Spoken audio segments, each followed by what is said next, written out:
Profit doesn't always come fast, and that doesn't mean that you're failing. Slow growth is still growth, so just keep going. And a lot of the growth happens really quietly when no one's watching. It doesn't have fanfare. Hey friends, hey, welcome back to the show. It's Nikayla here.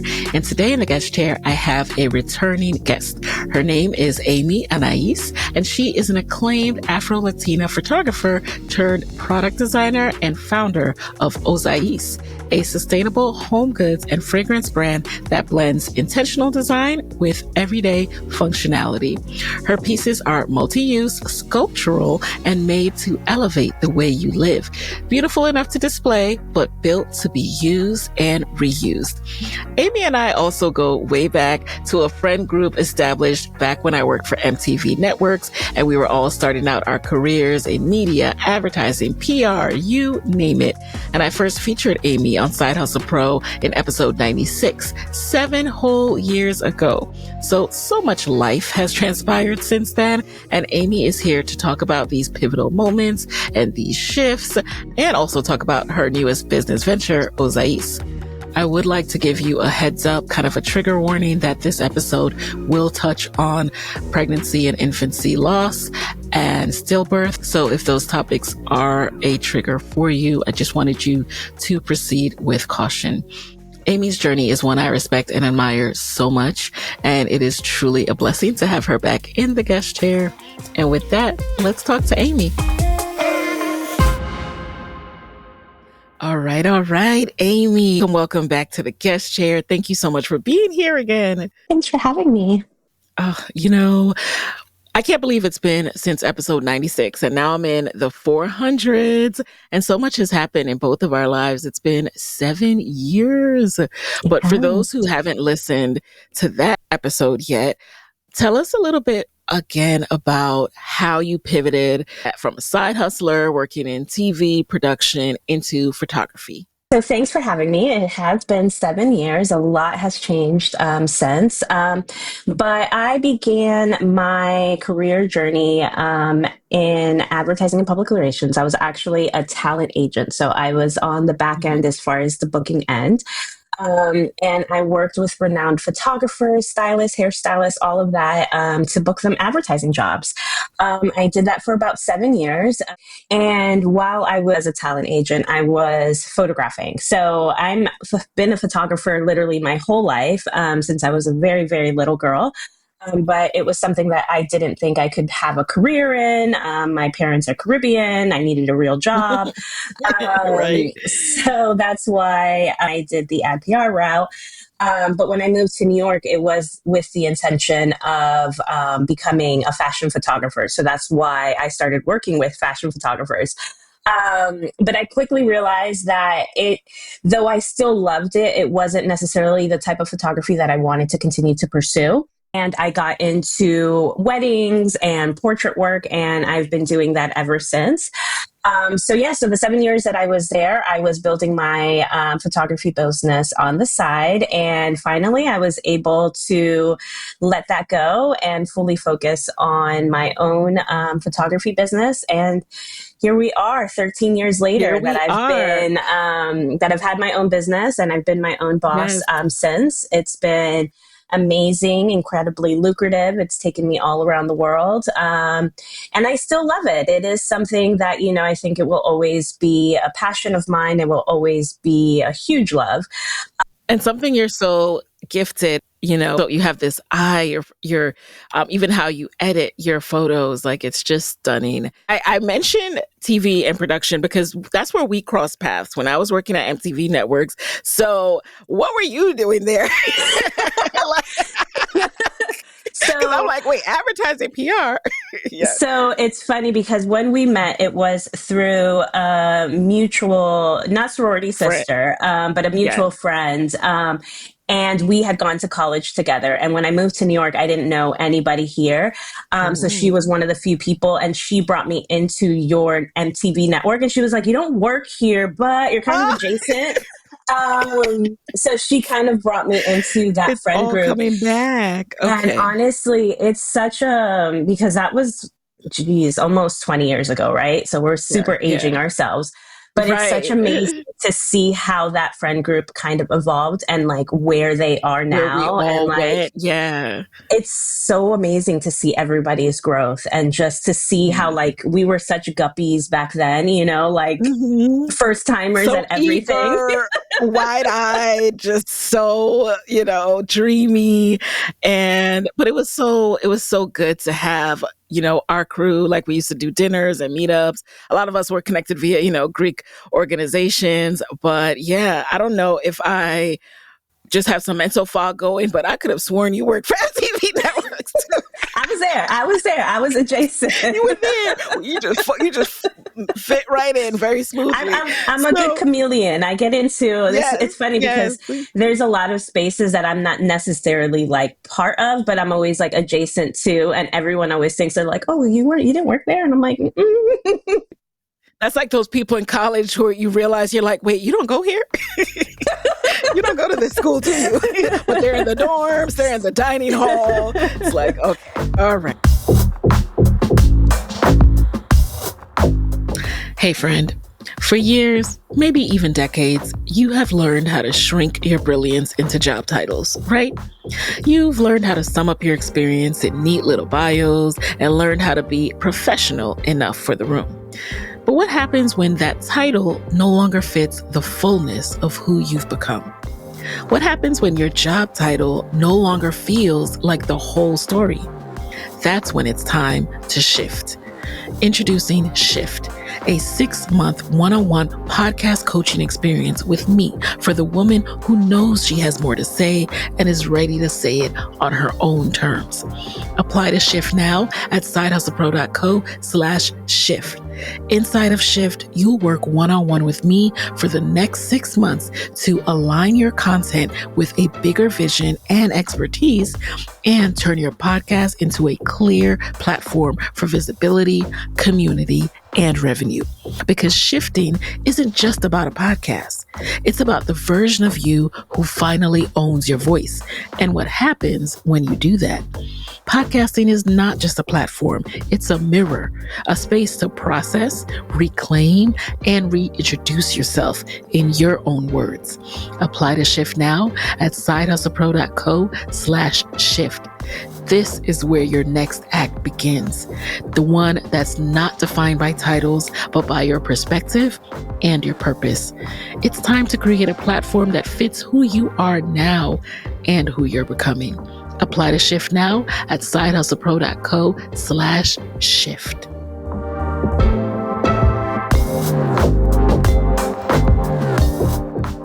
So when you started working for yourself full time, how did you prepare for that transition?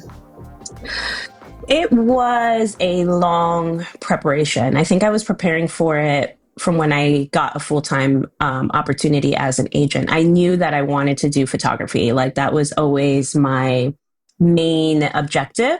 And I was very open with my my boss at the time, like, hey, I have my own photography business. And they were just super supportive of it. But it was kind of just like a slow burn of really preparing myself. And really the preparation was financially, because when you become an entrepreneur on your own, you are your own bank account and you don't necessarily get a paycheck every 2 weeks like you do working a corporate job. So I really had to create a nest egg for myself, and I did that. So I paid off all my student loans, and I really just started chipping away and kind of saving as much as I could so that when I decided to leave my main job, I had a nest egg there that if I didn't get a paycheck for, honestly, I did it for about a year. If I didn't get a paycheck for a year, I would be okay. That like my rent would be paid. I'd be able to sustain myself. And that gave me a lot of security, because it's scary to go out and not know like when you're going to make your next dollar. So that's really what I did to prepare myself. That is impressive. The year, like 3 to 6 months, people usually strive for and stuff and like struggle to do, but a year is what everyone should really be doing. And that is so, so impressive. Once you became an entrepreneur, you were doing photography for quite some time. And then, life shifts happened, right? That really changed fundamentally who you are. And I can certainly relate to that as well. Just the shift of becoming a mom. Like, how did that impact your business, do you think? Well, becoming a mom was something that I always knew that I wanted to be a mom, but I was never really ready for it. And it wasn't until, and again, I'm going to age myself, it wasn't until I was about 35 that I really started to have the conversations now with my partners, like as far as, what are we doing? Are we going to start a Yeah. family? And he was ready, it was really me that was Yeah. the issue.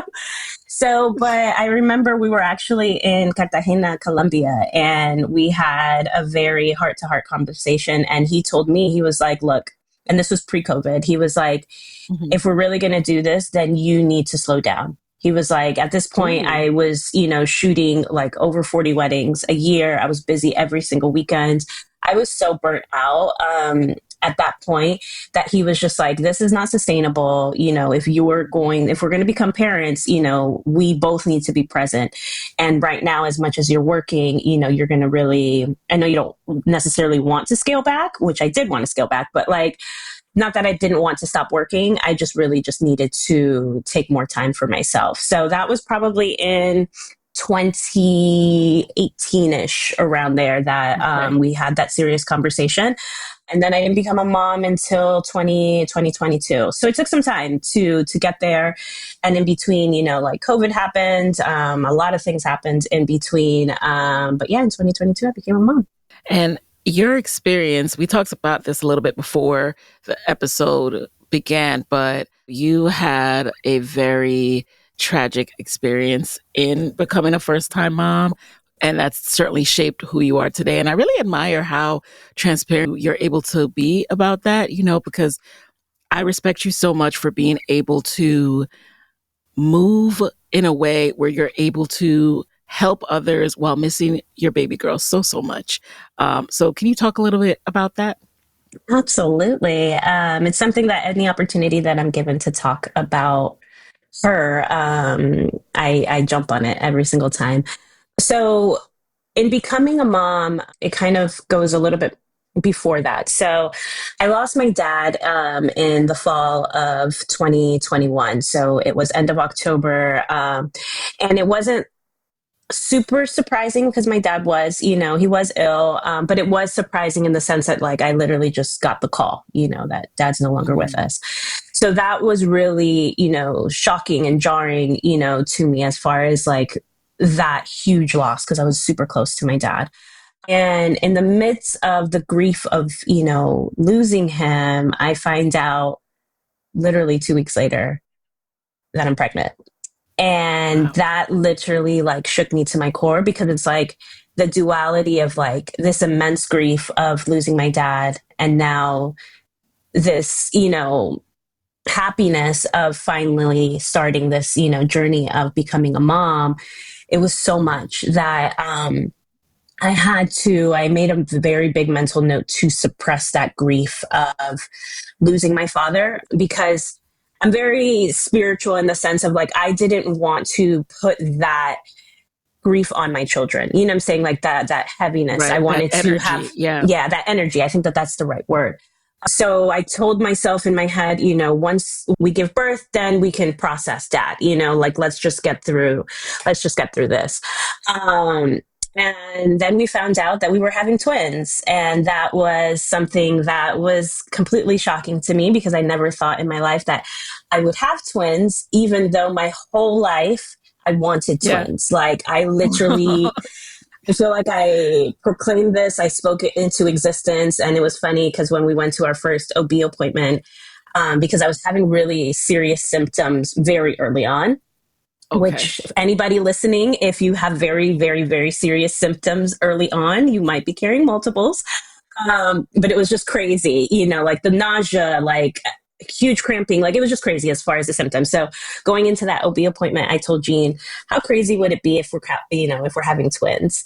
And literally Yeah. the second, she put the machine on on my belly. Like there was Could no you doubting recognize it, or did Yes. she have to say it? No, I looked at it and I was just like, I looked at him and I was just like, you have to be freaking kidding me. Like, cause we literally had just talked about it before walking in there. Right. So it was super exciting to find out that we were expecting twins. They were boy girl. So it was perfect. He was getting his boy. I was getting my girl. And the pregnancy was perfect. Like there was no issues, throughout the whole pregnancy other than the normal things that happen, especially with twin pregnancies. And yeah, we went into our last OB appointment and we were told that she no longer had a heartbeat. And that was 2 days before we were scheduled to deliver because I was going to have a C-section at 38 weeks. And my whole world shattered. I just literally could not believe from, we had an appointment maybe 3 or 4 days before, and she was there and she was fine. And now she's no longer here. So it rocked my whole world. And within that, as far as the process of trying to process that while I still have another living baby, I still had to deliver both of them, so I had a C-section that day, and we welcomed both Micah and Amelia into the world. And it was the most beautiful day because, we got our living son, Micah, but it was the most awful day because we lost Amelia. So it was just like that duality of, this birthday now, forever now, will always have that dual feeling. Yeah. And that's how I started my motherhood journey, was grieving one child while holding the other one. And, how I was able to get through that, I honestly really only can say because I had Micah. If he wouldn't have survived as well, or if we would have lost him too, I don't think I would be here in the way that I am now. I don't think I would still have, the positive outlook on life still that I have, because he really gave me the reason to keep going.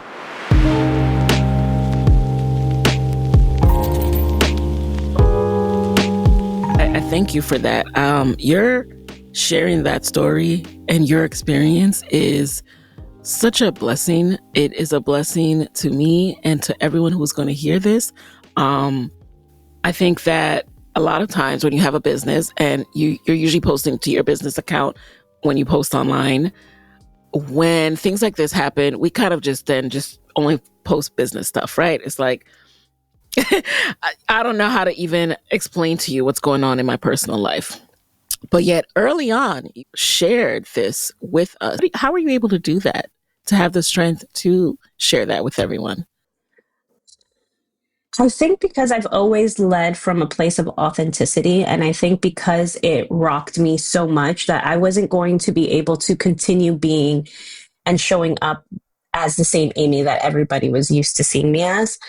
I didn't announce my pregnancy before the twins were born. I announced it afterwards. And I could not announce my living son without not announcing my daughter. Like that was a non-negotiable. I wasn't going, because not talking about her is acting like she didn't exist.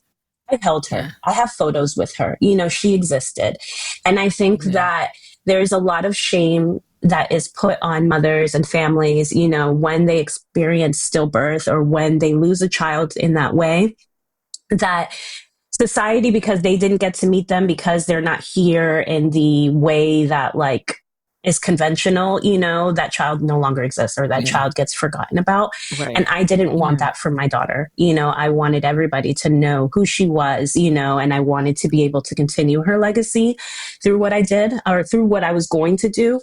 So that's why I made the decision. And it took a while too. So they were born at the beginning of July. And I didn't announce until probably mid-October. So I took the time that I needed for that initial grieving. And I think that is what really helped me. So that is something that I do recommend to folks that are going to be bringing children into the world. Don't feel that need that you have to announce it right away. Of course you can, but things can happen. Yeah. And I didn't want to deal with everybody else's feelings, everybody else's thoughts and stuff like that. I didn't want the Right. questions of like what happened Yeah. until I was ready to discuss it. So because I gave myself those few months to really digest it, those around me, of course, my tribe knew what happened. Everybody was super supportive. I had a lot of love and I still have a lot of love around me. But for the outside world, that it's a privilege for you to know what's going on in my life. I Right. wanted to Right. do it in my own terms. And I also felt very early on that it was very important for me to now become an advocate for this community because Yeah. when it happened to me, I felt so othered. I didn't realize that this had happened to so many other that have been in my life. Like I didn't realize the magnitude of it until it happened to Yeah. me, and I felt so shitty about that because I was just like, I literally knew women who had experienced stillbirth before, but because I wasn't a mom before, I didn't understand like the gravity of losing a Yes. child. So really I wanted to change that and I wanted to be very open book about it so that if any parent, was experiencing this, they will always find a safe haven in me, Yes. as far as, Right. I don't want to invade anybody's privacy, but like if you need somebody to talk to, if you need somebody that will just listen, who understands where you're at, that understands the thoughts that you're having, because it can be very intrusive thoughts. I want to be that safe space for other moms, other dads as well. So that's why I chose Yes. to share about it, and I continue to talk about it. I continue to include Amelia in Yes. everything that I Yes. do. I always refer to them as the twins. They will still and forever always be the twins. So we're actually celebrating Love her their name. What a gorgeous name. Yeah. I love it too. Like that's why like I say it like all the time. But we're celebrating their third birthday coming up, next week. And I'm really excited about it.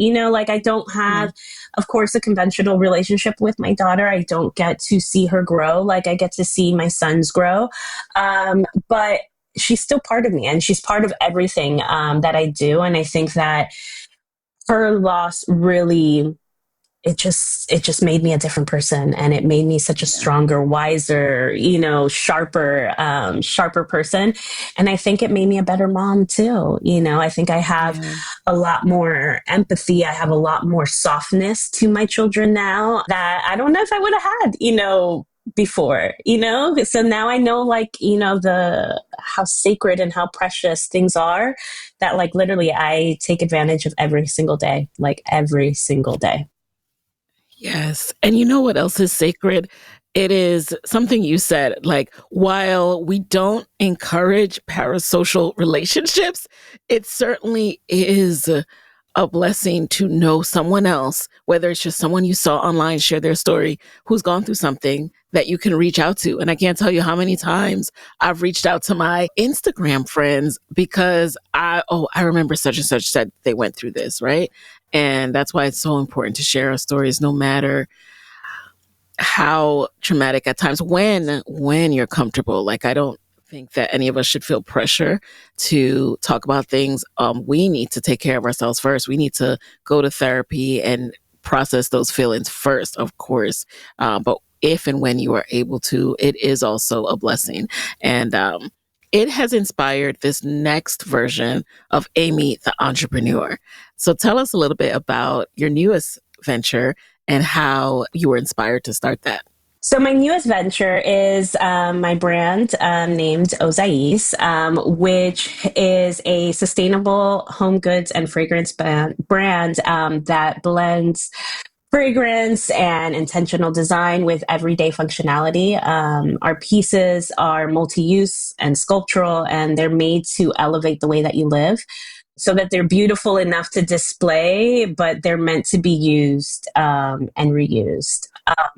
But I'm going to step it back as far as where the idea of this kind of came. And really it started brewing a little bit before COVID, because again, I'm a photographer and my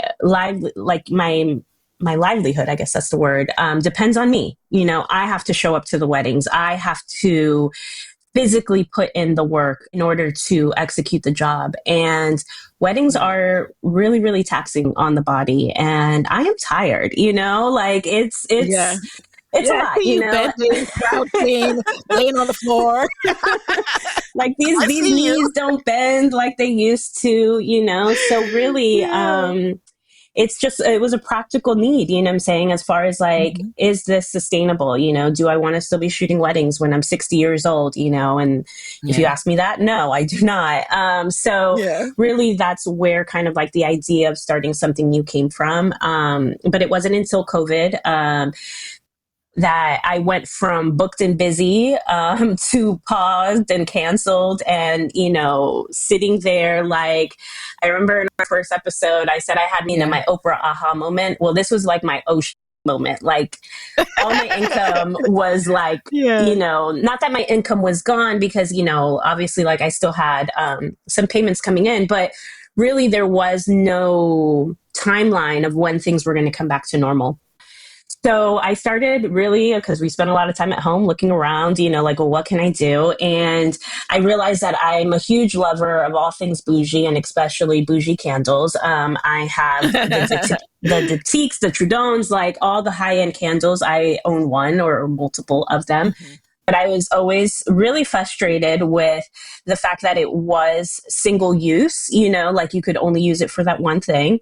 And also, too, like all of us, when you spend $100 on a candle, you burn it for maybe like an hour, and then you blow it Right. out, Yep. because I spent $100 on this and I don't want to Right. With waste this it, gotta last. Yeah. So you spend the money on these things and you don't really get use of it. And, that was actually kind of frustrating on my end, because I'm just like, what's the point? What's the point of having these things if you're not going to be able to enjoy it? So that started spiraling from there. I started working with a designer. We came up with the designs, came up with the concept, and then we got into the manufacturing. And that took so much longer than I anticipated. I thought the whole thing was going to take a Yeah. year at most, from start to finish. And in between that, so that was 2020. In between that, my Yeah. dad died. And then my dog died as well, that I had for 15 Oh my years. So I'm God, like Amy. Oh dealing my with all God. this I'm grief. sorry. Yeah. And then I, find out that I'm going to be a mom. And then we lose Amelia. So it was just like all this stuff going on, right? And I realize now that the universe really has a way of protecting you, and you might not necessarily understand why things are taking as long as they do, but there's a reason, that's beyond you, that because had I launched this brand in 2021, 2022, losing the most important people in my life, I would have flopped right away, because when I was dealing with all this grief, I literally put Ozais to the side.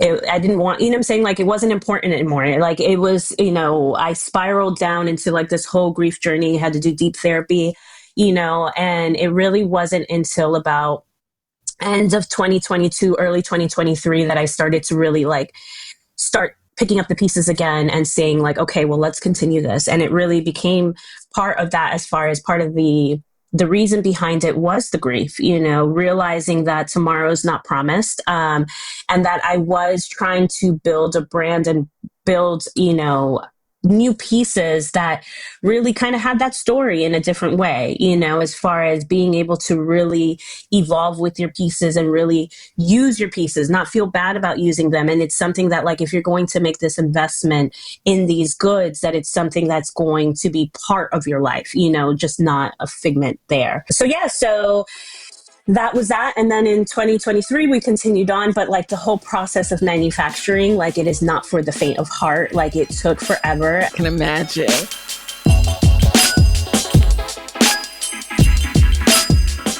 How did you even go from idea to like, here's who can manufacture this? Like, you mentioned that whole process to me. That sounds pretty daunting. Like, Girl. I have an idea in my head of glassware that I want to make. Now let me go find that person to make it. Again, I'm very spiritual, so I will always go back to Mhm. this. the universe has a way of just taking care of me. And again, scrolling through Instagram, I knew that I needed to find a designer to kind of come up with a logo and the design, help me with the designs and stuff. And I stumbled upon this one young lady and I really loved her stuff. And she has ended up being like sent from the angels from me, because she helped me from design to manufacturing to production to everything, because that was her world. And unknowingly, again, I only liked her designs. And how did I know that she was going to have this multitude of skills, that she was really, she's been kind of like my silent business partner and really helping me as far as navigate this new world. Again, I come from photography. I don't know crap about production, about manufacturing, nothing. I know some stuff now. But it was it's a whole new world for me. So that's how I did it. I was able to connect with this young lady and she helped me tremendously. I owe so much to her. So it was a lot of trial and error, a lot of getting samples back that were not, up to par. And I knew that I wanted something that was luxurious, that felt luxurious. So there was a certain kind of, and I have, the pieces here, like I wanted you to, gorgeous, to feel it in your hands and like, be like, oh my goodness, this is a glass, So we went back and forth. And every time I said no to a sample, it was another 3-4 months until I got another sample. So I knew that every time I said no, because it wasn't up to par, because it's kind of like my photography. Like I'm such a stickler as far as how clean and beautiful my work is. This was no difference, like it was always no, we need no, Yes. So it just kept adding time and time and time to the timeline.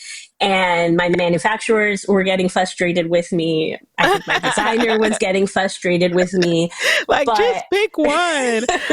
This also sounds costly, right? Like, I know you're one to save a nest egg, but having gone in so blind to this industry, how did you approach it financially? Did you have money saved? Did you have to end up, putting some on credit? Like, how did you fund this back and forth? Well, having had the discipline from early on, as far as that nest egg, I kept building onto that nest egg, because thankfully enough, I never had to tap into that nest egg. Once I left my job, I had work very consistently. I was booked and busy. I was very busy. So I kept adding on to that nest egg, and I had a good, amount of savings that was either going to go to a house or, for life, especially living in New York, things are expensive here. So it was that. So I self-funded everything. I talked to my partner about it and I was just like, hey, this is really what I want to do. I think that this really could be something. I'm going to use this money. And again, it wasn't, when I started off, if I'm candid, it was going to be like $15,000, $20,000 that, I was investing into this, that's naive little me. Right. Like I said, I'm like, glass, samples. This is like the dollar signs are just spinning in my head. Well, again, naive little me. I started off with, I wanted to create a beautiful candle, right? That was in a vessel that could be reused. That's where the concept started. And then it evolved into all these other uses that you can do. So in the beginning, and especially when I was working with the designer, she was just like, yeah, I think, we could be within that ballpark for the first run.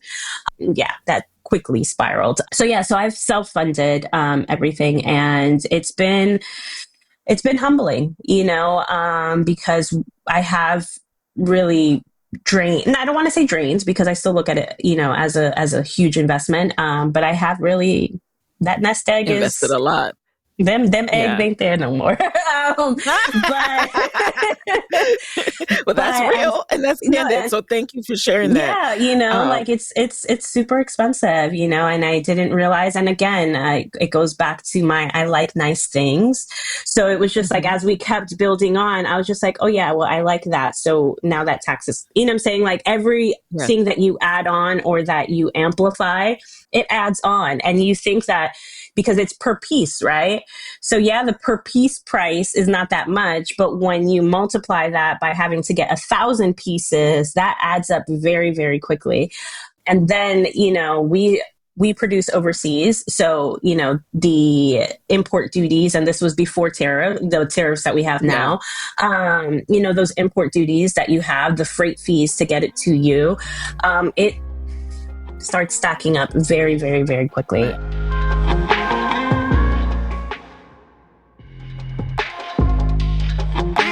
And how did you approach the product line, like the SKUs? So with a glassware collection, you have different pieces. So how did you kind of streamline it because this is your first run, you're just launching now, to say, all right, I'm going to launch with this many in these colorways? Absolutely. So the great thing about my line is that the foundation is 2 pieces, right?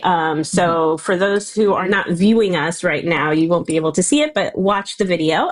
Watch us on YouTube. Yeah.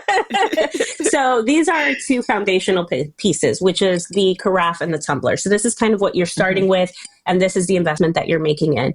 And they start like this. So they're clear pieces, right?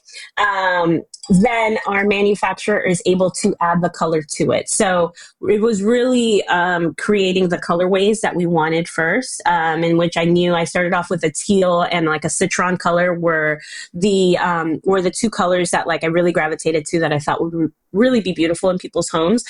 And then we have a charcoal, we have a frosted, and then we have the clear as well. So that's kind of where we started.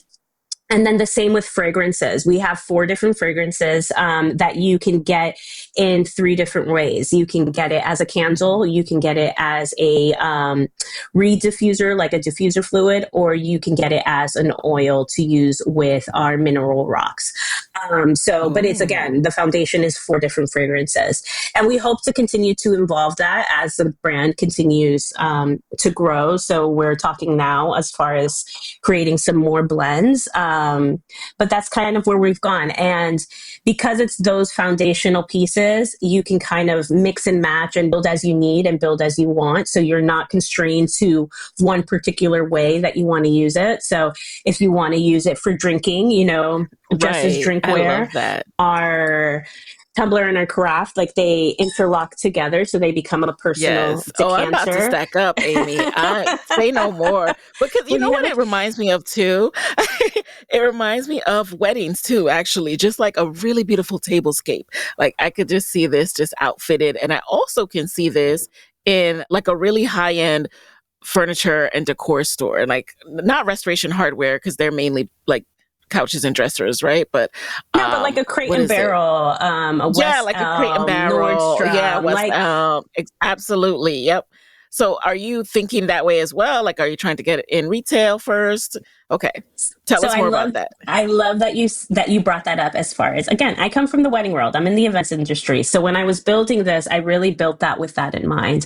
As far as if an event professional is investing in our pieces, they can use it for so many different ways, So when you have, especially like a rental house, they want to be able to maximize their pieces, and get the most dollar, for a piece that they're investing in.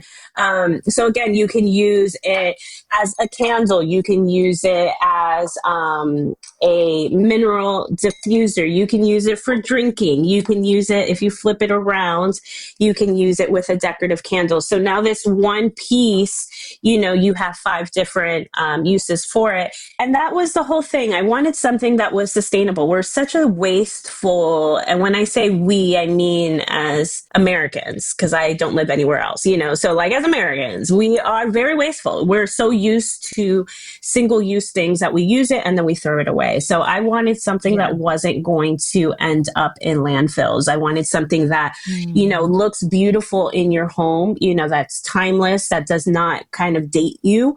And that you can use over and over again, and that you don't have to feel compromised as far as, especially if you're using this for drinking, that you are going to be harmed, because all of our accessories are housed in their own vessels as well.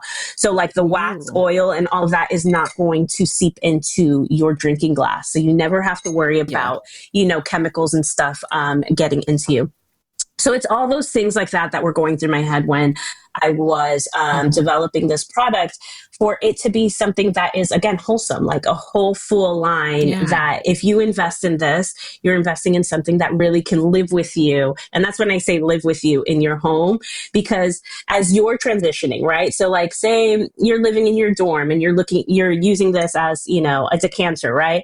But now you move into a Hmm. house. Now you want to use it as a candle. Like, there's just so many ways that you can transition with it. And that Right. it's built with such quality that, you can honestly drop this, even though it's made of glass, and it probably won't shatter. That's how Mhm. durable this glass is. It's so unique. Are you also going to patent this? Because I haven't seen this before. I know Funny you say. patent is a long, It's a expensive whole long process, thing. right? Let's talk about it. It is a whole long Um, thing. Yeah. It's funny because my lawyer is actually a past guest of yours, Kumbi. Really? Yes. Cool. Oh, yeah, of course. I know you guys are friends. Yeah. I see the And connections online. Yep. so we've had long conversations about it, and getting a utility patent is definitely something that has been front of mind.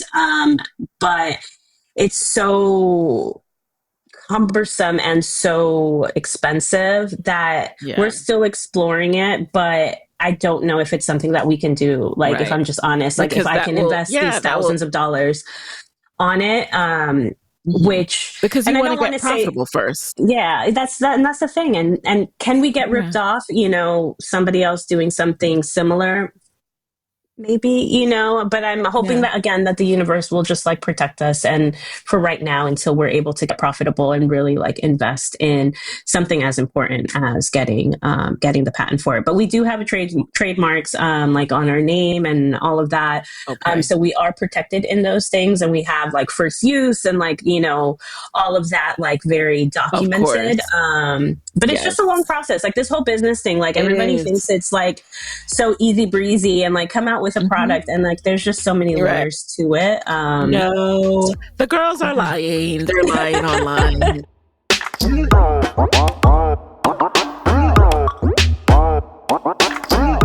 And that's what this show is for. It's to unpack. But, I always say whenever I speak to founders who have hard product based businesses, it is a lot. Like, I know people who have taken breaks, and, because it's like, all right, to get the next round to pay for this next level of approvals and then the products coming out to me, I need another, 10 to 20. So it's going to take another year for me to get there. Right. So I know the longer process that comes with this, and you sharing this will also help others as well. But I also see the vision. But then there's a gap between the vision and when you have the client, like the retailers or what have you, to truly start to see the revenue kick in. So, how do you deal with this phase in the meantime? How do you stay encouraged? How do you keep pushing? Girl, that is the everyday. And I'm so happy Yeah. that you asked that, because that has literally been the foundation groundwork that we've been doing. So we're a baby brand still. We launched a year ago, so we've only been on the market for a year. And when we actually launched at a trade show, a huge trade show here in the city called New York Now. That's when we introduced ourselves to the world. And that was it was really hard because we didn't honestly make that many sales, if I'm very Hmm. transparent. We got maybe two or three, different boutiques that ended up carrying us. But we didn't really make any money from being there. But what we did get was that consumer feedback. Because just like you said, you see the vision, I see the vision, but somebody who's never seen this before, it's a lot for them to digest. And because it's something that's so new and innovative, just like when any new product comes out, it takes a minute for people to for it to become their norm. So that's what we've been doing as far as on our end with how we communicate the line to the consumer versus like on how we communicate it on our social platforms, really is educating the consumer of what it is that you are investing in when you invest in Ozais. that it is not just a pretty candle. Yes, it's a beautiful candle, but it is also this. You are investing in sustainability. You are investing in a piece that is timeless, that's going to grow with you, that's going to live with you. So that's what we're spending a lot of our time is educating. And I feel that little by little, we've been chipping at that. And I feel like it's been a very slow burn. But now I am seeing those seeds that I planted a year ago, they're starting to bloom, and it can be very, humbling and defeating, defeating, Right. because When people don't get it, no, and it's just like, Yeah. we find that we actually do a lot better in person, as far as like when we've done pop-ups, when people are able to see it and feel it, they get it right away. They understand it right away, and they are like, this is so freaking cool. But online, when you're just seeing a reel real quick, when you're just seeing one picture, it's very hard to translate sometimes, because again, people's minds are very narrow. They're seeing a candle. Yes. Oh, they're seeing a diffuser. Oh, they're seeing reed diffusers, but they're not seeing the whole concept behind it. So it's just a very slow burn, that we're seeing now that it's paying off, but it's going to have to be a continual thing. So it's not something that we can educate for a year and then, start doing something else. I think it's something that we're going to have to always continuously, keep educating, until we become, a household name, like now you don't have to explain what an Showing iPhone is, them. you know what I'm saying? But, Right. 15, 20 years It's ago, like, when the iPhone came out, like everybody was like, huh, it was what? like, why would I leave my Yeah, BlackBerry for this, right? exactly. How Girl, wild the is that, BlackBerry. right? The BlackBerry, like, oh no, that iPhone will never work for business users. I mean, but speaking of the consumer, it's interesting that you talk about the education piece that you're doing online, but then also some longer term visions of working with retailers. So who is really the consumer? And if it's twofold, how are you planning to approach that? If it's like B2B and B2C? It is. It's B2B and B2C. So we still want to be direct to consumer, as far as you can get the product directly from us. But in the reality of the product world, you have to move numbers. So working with retailers is, the ideal, and kind of like that wholesale market, as far as selling, 500 pieces to a retailer. That's how you're able to scale a lot quicker. So we are, I can't announce it yet, but we are in the works with like a huge retailer right now. Ooh, I'm excited. Yes. That's amazing. That's And that's where I amazing. say Sending it's you been a, all the good energy. Because I it's, immediately see it there. Like as soon as you see the pieces, and I'm so glad you brought them, because like I've obviously seen the pictures, but like seeing you hold it and use it, it just really, you're right. It just clicks in a different way. It does.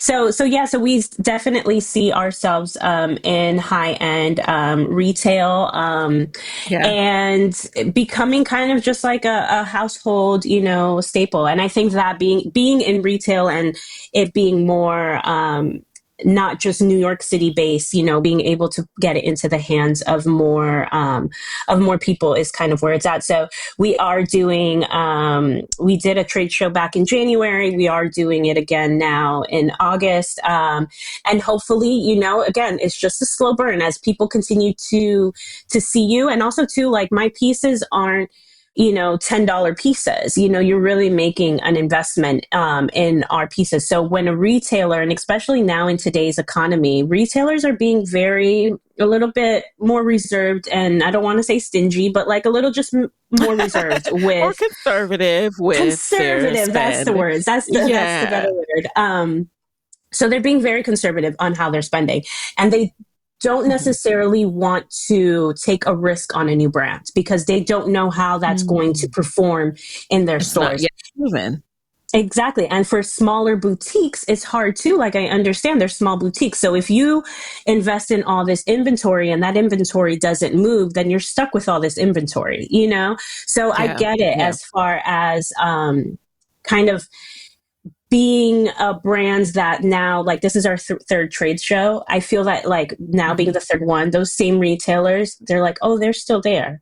like, oh, like now it's kind of creating that recognition that hopefully now that trust is there and that they see. Again, we did our first trade show and we had nothing to show. Like we literally were like, hello, we're new, we're here. Now we are a year in, so I do have some rapport to share with them, and like some feedback and data and stuff like that hopefully it will entice retailers to take a chance on us. And again, it just something that I have to just continue to do, because I Stay get such good course. feedback from folks that like are able to see it and experience it, that I know that I have a Yeah. very good product, that I don't Right. doubt. It's just being Yeah. there and kind of right time, right moment, and it'll happen. Yeah. Stay the course, because like you said, it's when you see it, it automatically, it makes so much sense. And if you were not to stay the course, I think it would be such a disservice to the community that you are going to serve, because I can just see it in homes, and it's just a matter of getting the right retail partner. I can just see myself walking through Nordstrom and just seeing these displayed. I see these being staged in apartments when you walk through it, and I see myself drinking from it in my future vlogs just to, look bougie. Like Oh, that will because that we will like be happening. A we just care like it. package We just like an is headed aesthetic your vibe. way. Oh no, I was gonna listen. I'm all about investing in my guests.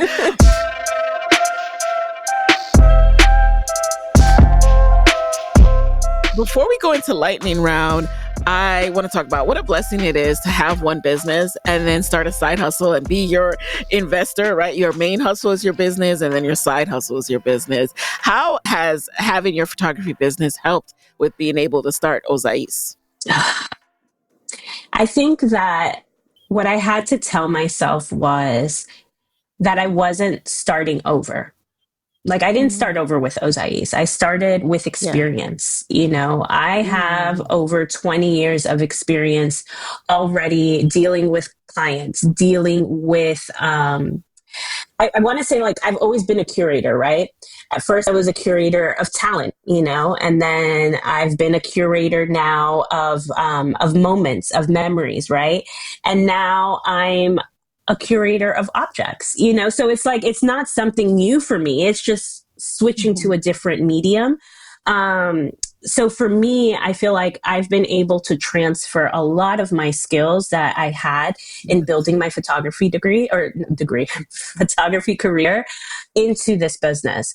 So all the product shots that you see, I photographed them, like I've saved so much money on being able to photograph my own products. Mostly all the marketing collateral that you've seen, I've Yes. done that collateral. My designers helped me as well with a lot of the collateral too. But again, I've transferred all these skills over that had I not had these skills, I would be spending thousands of dollars on getting other people to do it. So it's just been really helpful as far as, and also to having the patience, like Yeah. building my photography career, I had to have patience. It wasn't an overnight success. It wasn't one of those that I went from, one to two clients to now 100 clients. Like it was very slow, and now, yes, I'm booked and busy and I have a lot of clientele, but it wasn't like that. I wasn't an overnight success. And I use that as my foundation for this business as well, that slow does not mean lack, that slow is still flowing, kind of like how they say, Slow and steady wins the race. yeah, Is that? Yeah. And something also like that. it's forward motion. It's forward motion. It doesn't really matter the speed, like you're moving forward. But that is nice to be able to reflect back on, hey, my photography business, it took years to get to where I am today. And it's not an overnight thing. But speaking of that, like you mentioned, you have had to slow down since you've had children. So how do you manage the rigor of wedding photography and the schedule, plus your side hustle of Ozais, plus being a mom? Well, being a mom comes first. That is a non-negotiable for me. So some days I'm a photographer, some days, I'm working on Ozais, but every day I'm a mom. Like, so If it means getting up at 6 a.m. and I have between 6 and 10 to be able to get work done, because Yeah. at 10, that's when Jean goes to work. And, now I have to fully be present for the kids. That is something that is a non-negotiable for me, especially now that there's Yeah. so little. So that's how I balance that. But I also feel that like nobody, I don't want to say nobody's checking for me, but they're not. You know what I'm saying? Like, I think that we get in our head that people are waiting for this, you know what I'm saying? And they're really not. People aren't really Mm. thinking about you like how you think they're thinking Yeah. about you. So I've really internalized that. And I've realized that sometimes you need to launch things a little bit quieter, a little bit more intentionally, and just let it happen when it's going to happen. That you might have Right. a 2-month timeline and it might take 6 months, but if it's those 6 months you can launch it and then you launch it well, then it's worth having waited that extra amount of time. So that's Yeah. really kind of just how I'm balancing things. I literally take every Right. day as it is. If Yeah. I'm not able to get something to something, that Mm-hmm. day, I'll wake up tomorrow and I Right. can do it again tomorrow. But does it mean I don't get frustrated? Does it mean that I don't get overwhelmed? I'd be lying if I said no, because I do a lot of it. But I rely as much as I can, like on my family, on, my support system around me. Because I learned to say no. I learned through motherhood to say no and to be 100% unequivocally, unapologetic Okay with about it. that, So like I say no to brunches and yes to barcodes, like it's it's just what it is right now, and it's the season of life that I'm in, I luckily was I'm a just little, about to say it's you the know season. yeah, and I'm a little bit older, like I'm not in my 20s, where I feel like I need to be out and about with my friends and stuff. I lived that life already. And that's where I'm thankful. And again, I'm bringing up the universe as far as things happening when they're supposed to happen. I think that in the season that I'm at right now, I'm okay with, it just being us, and being our family unit. And I think right now the most important thing is raising my babies, and for them to see me working as a mom, but being a present mom too, because this time goes by so quickly. And one of the things that my father told me before he had passed away and it's stuck with me, and like, it's literally, I remember it every single day, is that he wished he would have been around more. My dad was a doctor, a Wow. pediatrician, and he worked to the bone, just to provide for Mm-hmm. us. But in his last years, he saw how close we were to my mom, and we would call my mom for Mm-hmm. everything because she was the one that was always around. And dad, we would call, to just be like, hey, dad, how are you? But it wasn't like when we needed something, we called our mom, And for him, I think that that really weighed heavy on him in his last years, Mm-hmm. is that he wished he would have been there for our younger years, Wow. because now we were out of the house, we weren't around and stuff. So I think that I've really taken that to heart as far as just really being present for my children while they're Yeah. here at home with me, because that's a luxury, Right. and that Yeah. is the biggest luxury to me. It is such a luxury. And thank you for that. Because I think I needed that reminder, because I think society can make you feel like you can be in the midst of literally a dream that you had, right? Of being a parent. And then you feel like you need to be doing something else. So here you are, and you could be present in this moment with your kids, but you're like, oh, but I need to be doing work. Like, and it's this sick toxic relationship with society because I mean, you do have to make money, so there's some reality to it, but just like the inability to be able to not think about something else you could be doing it's really challenging, and it sucks that that even pops up in our mind, but we can do a better job of shifting our mind and remembering what's important, and remembering that it is a luxury, right? To be an entrepreneur who has a more flexible schedule. But I'm going to ask selfishly for myself, how do you manage to travel, right? Because that's something I'm still trying to figure out with two little ones, right? Like, how do you do that? Well, I haven't traveled really since Shiloh was born.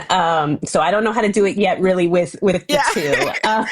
And how old is your youngest? And I mean, like, traveling for work, right? Like, if Oh, okay. you have Sorry. to go away. Yeah, yeah, like Oh, yeah, yeah, doing yeah, yeah. weddings. Yeah. So for that, honestly, I have a huge blessing that my mom is actually with us for 6 to 7 months out of the year. So, which again, like the universe, had my dad not passed away, I wouldn't have this flexibility with my mom. So there's such a duality there as far as like, because my mom was my dad's main caretaker. So it was just like, Okay.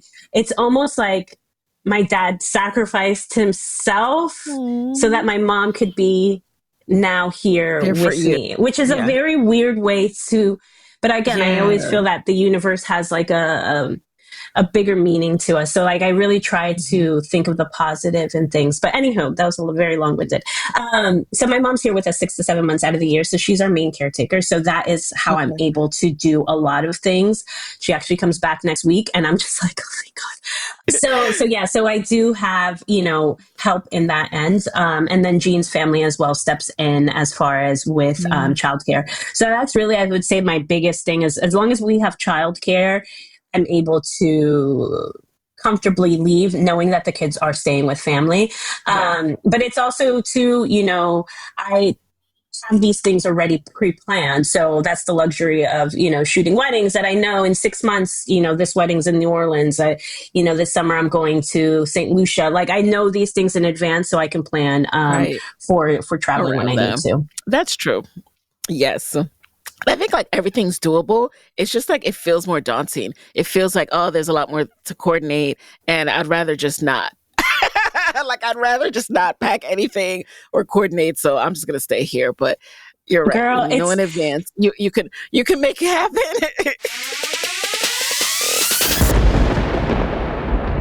All right. So now we're going to jump into a quick lightning round. Are you ready? I am. Alrighty. Number one, what is a resource that has helped you in your business that you can share with the Side Hustle Pro audience? Absolutely. So I actually have two. The first is Canva. I use Mhm. Canva almost every single day to create marketing materials and any kind of collateral that I need, especially since we're trying to tell a visual story. Yeah. The things that you're able to do in Canva just in a 1, 2, 3 click is just amazing. So I definitely recommend that as far as really investing in the pro version of it. There's just so much more that you can do and you can do it so quickly. And then my silent business partner, ChatGPT, is, Yes. been a huge game changer, mainly because I have a lot of things in my head and sometimes I can't articulate it the way that I want to. Hmm. So, really, from a writing perspective, especially since I do have to write a lot of Hmm. pitches and just write a lot of different things, it really helps streamline as far as what I'm thinking and kind of just give me a good starting point for any new thing that I need to do. Like literally, ChatGPT has been amazing. So those are Yeah. two resources that I would heavily It's a use. thought partner for me too, for sure. Number two, who is a Black woman entrepreneur who you would want to switch places with for a day and why? It's Elaine Welteroth. She is, I've been following her for years, and I feel that there is a bit of synergy with our career paths and kind of like our journey. She started in media. I started in advertising. She transitioned into TV and authorship and now advocacy. And, I transitioned from, talent agent to photographer now to this product based business. So I feel like there's a lot of synergy like that as far as how we've transitioned our careers to totally different paths, but still kind of building from what we've Hmm. used or what we've learned in the past. But really, the main reason is because now she's become a huge advocate since becoming a mother as well. Yeah. For maternal health. And she's a huge advocate for this foundation called Birth Funds, which funds, education and just resources for maternal health. And, having experienced such a traumatic first birth, story, it's something just really hits home for me. So I think I would really, love to step into her shoes and kind of see kind of like the back end of that and like what she does like on a day to day. Yes, me too. Number three, what's a non negotiable part of your day these days? Intentional time with my kids. Really, Mm. that's non-negotiable number 1, 2, 3, 4, and 5. And also too, I really take time every single day to spend time with Amelia too. That's so beautiful. Number 4, what is a personal trait that has helped you significantly in your business? I think a lot of reflection. I really take time to pause and think things through, of what's working and what might not be working. And this really helps just give me clarity of how to move forward, with, whatever endeavor I'm doing at that time. So I think that that's really just like a good habit that I've made, is just like letting myself really reflect on what I'm doing in that moment. And then finally, what is your parting advice these days for fellow women entrepreneurs who want to be their own boss, but are worried about not having a steady paycheck? Okay, so I got a few things. Okay. The first is to keep your day job. Like, I know it's not sexy. I know everybody wants to start a side hustle and then that be their main hustle. But honestly, relying on that, consistent paycheck until you're able to really sustain yourself financially with, your next endeavor. I think it will save you a lot of heartache. It will save you a lot of, just extra stress that comes with not knowing when your next paycheck is coming. So unless your job is, running you to the ground now and is, toxic or anything like that. But if you're able to keep that day job, I would highly suggest it. That would be the first thing. The next is to set boundaries, both, in your current role and your future role, just set those boundaries there so that they can coexist, nicely together. So that's a huge one. The next is that profit doesn't always come fast, and that doesn't mean that you're failing. Slow growth is still growth. So just keep going. And a lot of the growth sometimes happens really quietly, when no one's watching, it doesn't have fanfare. So just give yourself that permission to build at your own pace. Like I said earlier, nobody is checking for you. So don't feel that you have to be on a particular kind of timeline to get things done. If they're able to get done, they're able to get done. And the last thing is that you're not starting from scratch. You are starting from your experience. So when you are starting your new side hustle or continuing that side hustle, you're starting from the experience that you already have, and just keep building on that. I love all of these. Ooh, we got to call all of these out. Oh my gosh. But my favorites are, keep that day job. Keep that day job. Slow progress is still progress. And you are never starting from scratch. There's always some experience that you can lean on. So with that, Amy, where can people connect with you and Ozais after this episode? Absolutely. So I am Amy Anaiz Photo on all social platforms. And I am Ozais, which is OZAIZ. .com is our website. And on social, we are Ozais Home, on all social platforms. All right, guys. And there you have it. This was so wonderful to catch up, Amy. So thank you. It was so good. Thank you for your candor. Thank you for your transparency. Thank you for sharing even the tough moments with us. And God bless you and your family. And we'll continue talking after this. And everyone else, I'll talk to you next week. Hey guys, thanks for listening to Side Hustle Pro. If you like the show, be sure to subscribe, rate, and review on Apple Podcasts. It helps other side hustlers just like you to find the show. And if you want to hear more from me, you can follow me on Instagram at Side Hustle Pro. Plus, sign up for my 6-bullet Saturday newsletter at sidehustlepro.co/newsletter. When you sign up, you will receive weekly nuggets from me, including what I'm up to, personal lessons, and my business tip of the week. Again, that's sidehustlepro.co/newsletter to sign up. Talk to you soon.